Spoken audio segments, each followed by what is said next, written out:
चेतना की शक्ति को पहचानिए। दुख से मुक्ति की ओर एक कदम। हम सब जीवन में किसी न किसी मोड़ पर दुख, चोट या पीड़ा का अनुभव करते हैं। कभी ये किसी अपने के व्यवहार से होता है, तो कभी परिस्थितियों से, तो कभी हमारे ही निर्णयों से। लेकिन अक्सर होता यह है कि हम उन दुखों में उलझकर रह जाते हैं, बार बार उन्हें सोचते हैं, उनका विश्लेषण करते हैं और एक अंतहीन मानसिक पीड़ा में फंसे रहते हैं। लेकिन क्या आपने कभी ये सोचा है कि वास्तव में पीड़ा कहाँ उत्पन्न होती है? क्या वो केवल घटना से आती है या उस घटना के प्रति हमारी प्रतिक्रिया से? चेतना, आपका आंतरिक साक्षी। आपके भीतर एक ऐसी शक्ति है जिसे हम चेतना कहते हैं। ये वही चेतना है जो आपको खुद को, अपने विचारों को, अपनी भावनाओं को देखने की क्षमता देती है, एक साक्षी की तरह। मान लीजिए किसी ने आपको अपमानित किया। पहली प्रतिक्रिया होती है क्रोध, दुख या चोट। लेकिन यदि आप कुछ क्षण रुकें और अपनी चेतना को जागरूक करें, तो आप पाएंगे कि आप वो भावनाएं नहीं हैं। आप उन्हें महसूस कर रहे हैं, लेकिन उनसे अलग भी हैं। उदाहरण, कल्पना कीजिए कि आप एक कमरे में हैं और खिड़की से बाहर बारिश हो रही है। आप बारिश को देख सकते हैं, लेकिन आप खुद बारिश नहीं हैं। उसी तरह जब आप अपने गुस्से या दुख को देख सकते हैं, तो आप उनसे ऊपर उठने की क्षमता रखते हैं। जागरूकता, मुक्ति की कुंजी। जब आप ये पहचान लेते हैं कि दुख एक अनुभव है, न कि आपकी पहचान। भावनाएं आती हैं और जाती हैं। दूसरों के कर्म उनके दृष्टिकोण और उनके संस्कारों से संचालित हैं, न कि आपके मूल्य से। तब आप सच में मुक्त होने लगते हैं। आप उन्हें माफ इसलिए नहीं कर रही क्योंकि वो माफी के लायक हैं, बल्कि इसलिए क्योंकि आप खुद शांति के लायक हैं। प्रैक्टिकल उपाय। ध्यान। दिन में कुछ मिनट खुद के साथ चुप बैठिए। भावनाओं को महसूस करें, पर पकड़कर न रखें। जो आ रहा है उसे देखिए, समझिए और जाने दीजिए। जर्नल लिखें। अपनी भावनाओं को लिखने से आपको क्लैरिटी मिलती है। स्वस्थ सीमाएं बनाएं। चेतना आपको ये भी सिखाती है कि कहाँ ना कहना जरूरी है। अंत में, दुख जीवन का हिस्सा है, लेकिन उसमें बंधे रहना हमारे चुनाव का हिस्सा है। अपनी चेतना को जागृत करें। वो आपकी सबसे सच्ची मित्र है, जो आपको हर अंधेरे से निकालकर प्रकाश की ओर ले जाएगी। स्वीकार करना ही पहला कदम है। जब कोई अनुभव हमें भीतर तक झकझोर देता है, तो हमारा मन अक्सर सबसे पहले उसे दबाने या भुलाने की कोशिश करता है। लेकिन सच्चाई ये है कि जो भावनाएं पूरी तरह से महसूस नहीं की जाती, वे कभी खत्म नहीं होती। वे भीतर ही भीतर अपना एक घर बना लेती हैं, अवचेतन में, स्वभाव में, सपनों में। इसलिए पहला कदम है स्वीकार करना। हाँ, वो बात मुझे आज भी दुख देती है। हाँ, मैं अब भी कभी कभी उसे याद करके बेचैन हो जाता हूं। हाँ, वो घाव पूरी तरह भरा नहीं है। ये स्वीकारना कमजोरी नहीं, बल्कि साहस है। जो दिख रहा है उसका सामना करना, यही सच्चा बल है। दमन नहीं, देखना सीखिए।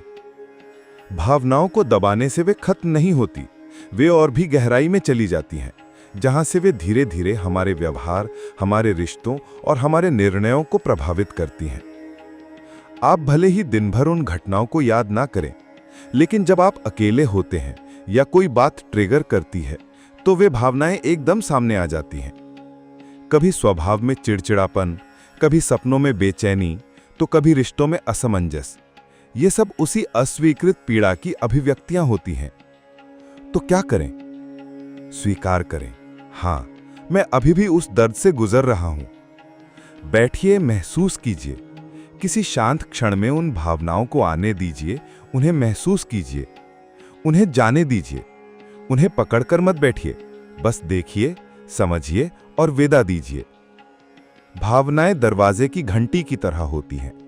उन्हें खोलकर अंदर आने दीजिए, न कि दरवाजा बंद करके अनसुना कीजिए।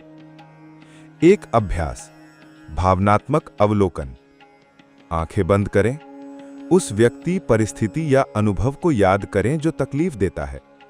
महसूस कीजिए दर्द, गुस्सा या कोई और भावना। अब आप कल्पना कीजिए कि आप उसे अपनी हथेली में रखे हुए हैं। आप उसे देख रहे हैं, लेकिन उससे एक दूरी पर हैं। धीरे धीरे कहिए, मैं तुम्हें देखता हूं, स्वीकार करता हूं और अब जाने देता हूं। निष्कर्ष, स्वीकृति कोई अंतिम समाधान नहीं है, लेकिन वो यात्रा का पहला और सबसे जरूरी कदम है। जब आप भावनाओं को अपनाते हैं, तभी वे आपको छोड़ने को तैयार होती हैं। दर्द को देखने की हिम्मत ही उसे मुक्त करने की चाबी है। इस वाक्य में एक गहरी सच्चाई छुपी है। जब तक हम अपने दर्द से मुंह चुराते रहेंगे, वो हमारा पीछा करता रहेगा। लेकिन जैसे ही हम उसकी आंखों में आंखें डालते हैं, उसकी ताकत कमजोर होने लगती है। आगे की यात्रा प्रेम और करुणा की ओर। जब हम अपने भीतर के दर्द को स्वीकार करना सीख जाते हैं, तो हमारे भीतर एक नवीन ऊर्जा जागृत होती है, करुणा की ऊर्जा। पहले ये करुणा अपने लिए होती है कि मैं इंसान हूं, मुझे दुख पहुंचा है और ये ठीक है। फिर ये करुणा धीरे धीरे दूसरों की ओर भी फैलती है कि जिसने मुझे दुख दिया वो भी शायद अपने ही दर्द में था। ये कोई बहाना नहीं है, बल्कि एक गहरी समझ है कि हम सब कहीं ना कहीं टूटे हुए हैं और टूटे हुए लोग ही अक्सर दूसरों को तोड़ते हैं। चेतना से करुणा की ओर।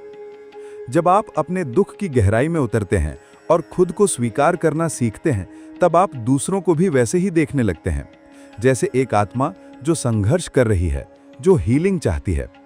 यहीं से असली मुक्ति की शुरुआत होती है। अब आप प्रतिक्रियाओं में नहीं बहते, आप अपने भीतर के मौन से जवाब देना सीखते हैं।